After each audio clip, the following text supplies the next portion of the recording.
Hey, hey, hey. So, another common question that we get asked is why do you need to test only with five users in some cases? And sometimes when you're doing evaluation, you need more users, you need 100 users or more. So, why do you sometimes do only, you can get away with five users? And why do you need sometimes a lot more users? And so, what's the difference between the idea of a formative and a summative assessment? Okay, let's talk about that in today's episode.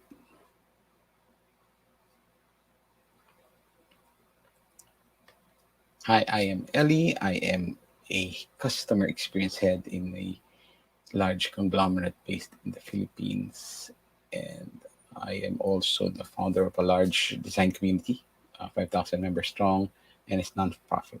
Today we'll talk about why five users, and then formative and summative evaluations in UX research.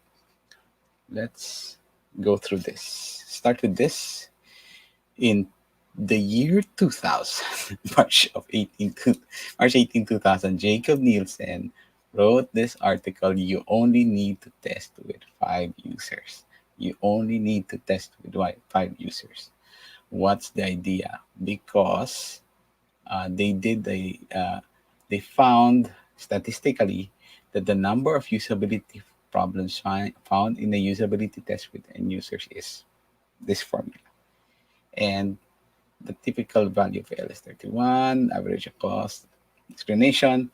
But the most striking truth of the curve is zero users get zero insights. Of course, as soon as you collect a single user, your insights shoot up. One user shoot up. Okay.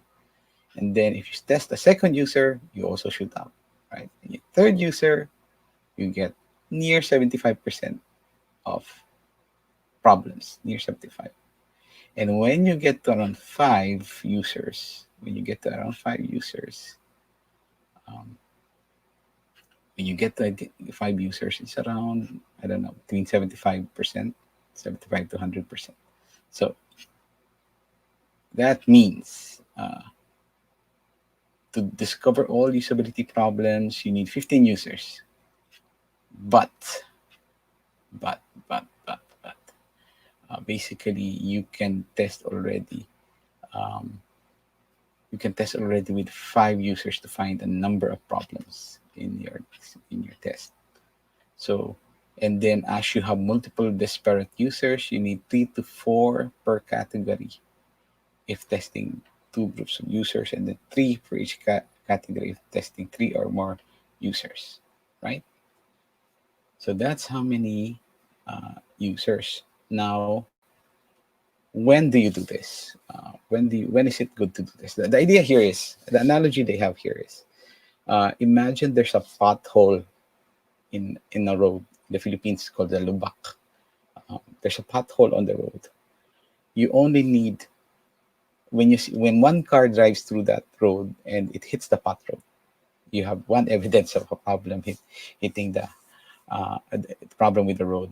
So if three cars hit the same pothole on the road, then you know that there's a problem with that road. Now, if five people go through that road and they hit the same pothole, you have statistical significance to prove that there's a problem with that road. So that's a great analogy that I love hearing about when talking about needing only five users to test, and it's really great for finding um, problems in design. So finding problems with design. So let's go now to the idea of formative and summative evaluation. So there is a way of evaluating. So in the user experience in design profession, we like to iterate, like we like to evaluate, and there are kinds of evaluations that we can use. One is the um, whether whether or not the design works well and why it doesn't work. And normally we use a formative evaluation for that, formative evaluation. So it's really great at the start of the design process when you don't have when you're still testing an idea, concept, and the product is not yet final. So it's really great because you're trying to identify problems with the design. And summative evaluations describe how well design performs, often compared to a benchmark, such as a prior version or a competitor.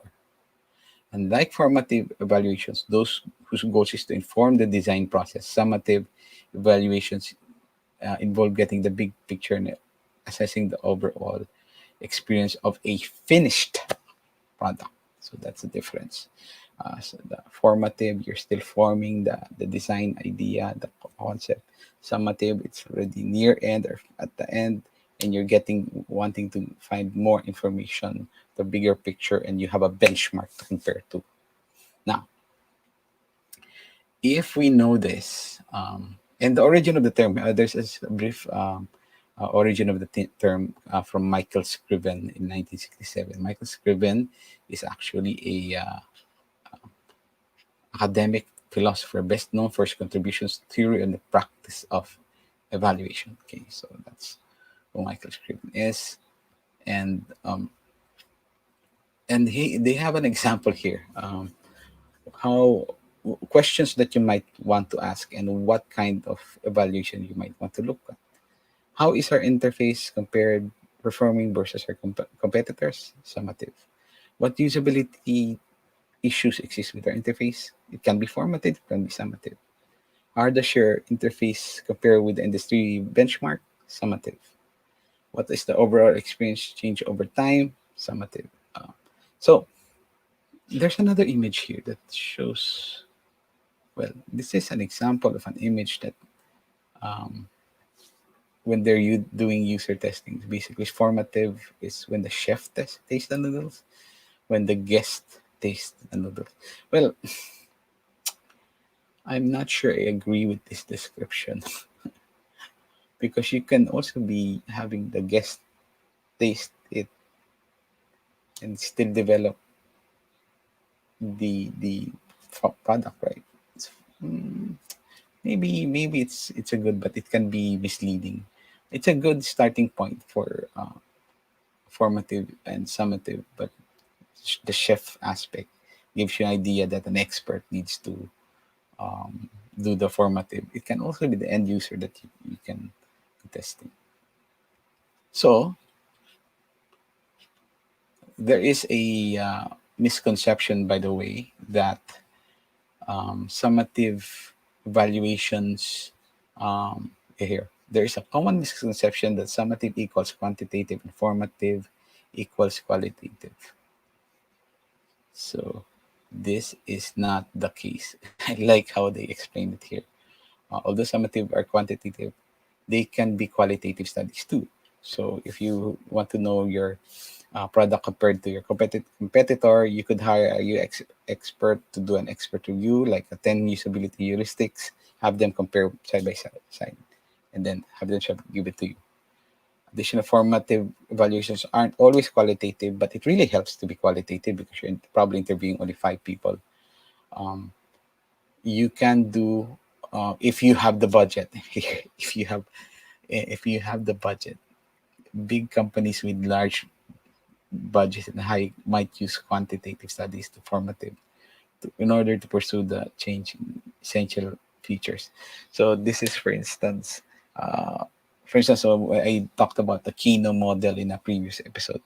You could run something like that to to give you a formative kind of evaluation that's also quantitative. Okay, so formative versus summative, and then why only 5 users? Depends on what aspect you are in the design research.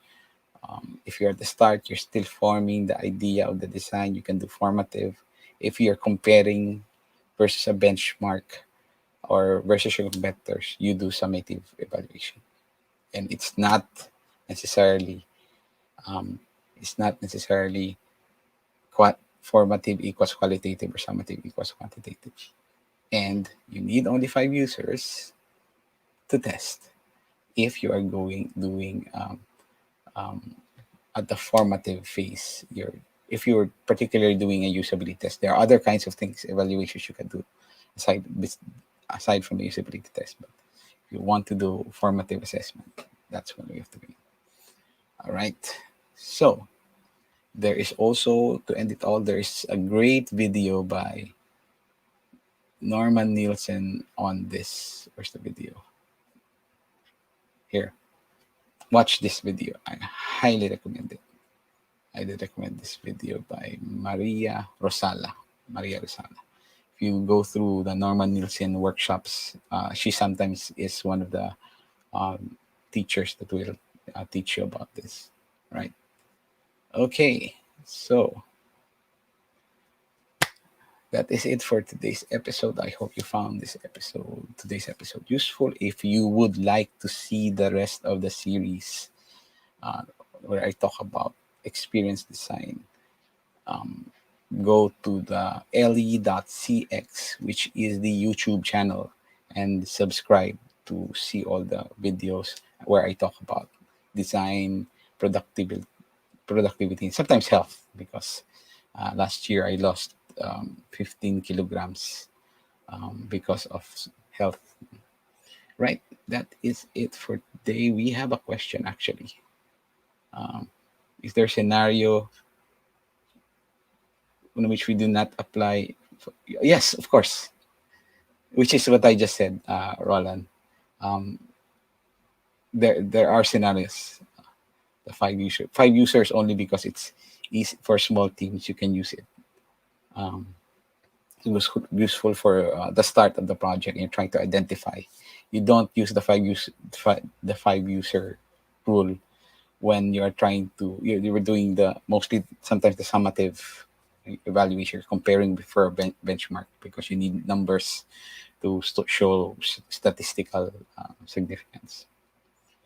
All right, that is it for today's episode. I hope you found value in this, and see you again tomorrow around the same time, 6:30 to 7:30. Where I do usually do this and talk about this. And if you have questions, leave a comment, or uh, leave a comment in here, the or in the YouTube channel. Right? That is it. Bye bye now.